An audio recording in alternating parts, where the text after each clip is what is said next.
So, first of all, we are rolling again. And secondly, I hope you guys are having a good day. And if not, then I hope you're at least getting something out of it. Now, our topic for today, our first topic at least, is going to be dealing with loss of a strong person or very, very reliable person. Now, when dealing with the loss of a very reliable person, it's not always in a sense like, oh, they're not with us anymore, they're no longer walking this earth. That's not really a sense of that.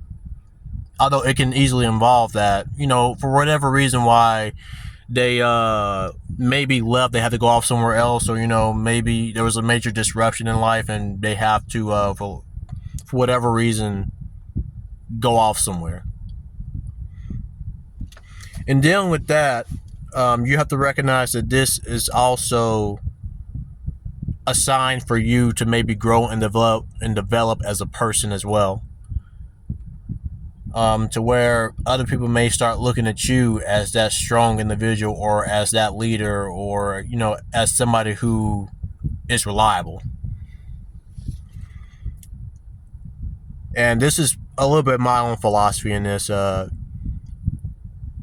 have to realize, like, we all kind of represent something bigger here if you choose so. We all kind of represent something bigger here. So what that person meant to you, what that person represented to you, you can, in a sense, immortalize that by carrying on their influence, by carrying yourself, I guess, as an inspiration for what they were to you. Now, with that being said, this kind of bleeds over into my second topic. When it comes to being an actual leader,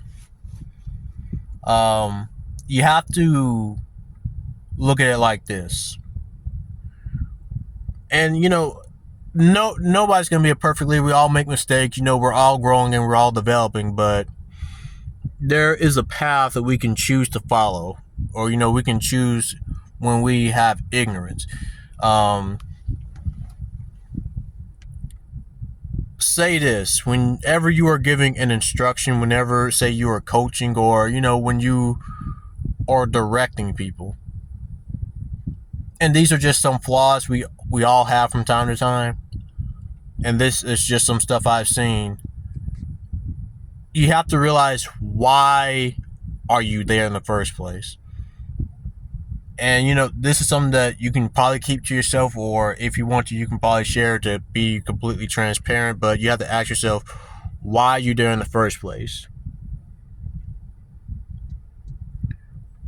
Because I've gone over it before, are we really doing something because we actually find peace in doing it, or are we really doing it to be at the top of something, to be the biggest man, or to look like the biggest man in the room by, being in positions of power? Or the way we're being a leader, are we kind of coming down on other people, or are we trying to force our way into something that probably isn't really appropriate for us to be in the first place? Is it a competition of what you're trying to make it? Are you trying to make it into a competition? Because I'm saying all this because this kind of bleeds into toxicity. This kind of makes toxic behavior. You start coming off a little bit different, and this can also be vice versa. Maybe you see this in other people, and I'm telling you right now, don't be involved in a hierarchy that is toxic. I don't mean that when I say remove yourself from a hierarchy, that doesn't always mean stop what you're doing, but that always means look at it as you're not a part of that.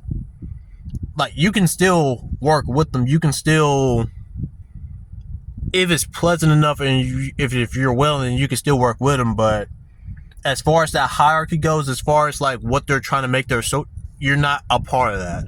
You are removed from that. Like, sure, you can be in a social status. You can, if you want to play that game, play that game. I'm not trying to tell anybody how to do that. I try my best not to come off that way, but if you realize that you are in a toxic environment and they all playing and then they're trying to play the game of who's the biggest man in the room or who's the biggest woman in the room and who's the real leader, you have to realize what are you actually the leader of at that point. You're the biggest man in what kind of room at that point? Because I'm telling you right now,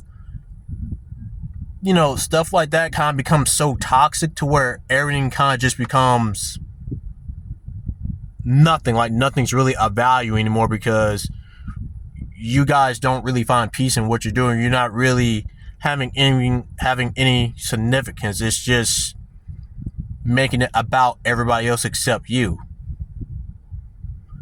So that's just what I want to come across as. The second topic is what I really want to lay down. What I really want you to take away from this is that just know how you're coming off and why are you actually doing it in the first place. Are you trying to look like you're an actual leader, or are you coming down on people, or like why are you doing this in the first place? Like, why is it so important for you to be this type of way? Are you the best fit for it in the first place? Because some people in some scenarios, they're probably great leaders. In other scenarios, they're probably not the best. It all depends. So that's also another thing to consider. But yeah, I just wanted to leave you with some thoughts here to, I guess, marinate on and to at least think about. Because a lot of this stuff we tend to not ask ourselves, and we kind of brush aside, and it kind of just snowballs into something to where it's out of control, and we kind of become less people for it. So I just want to leave you with that today. Thank you for your time, and hope you have a good day.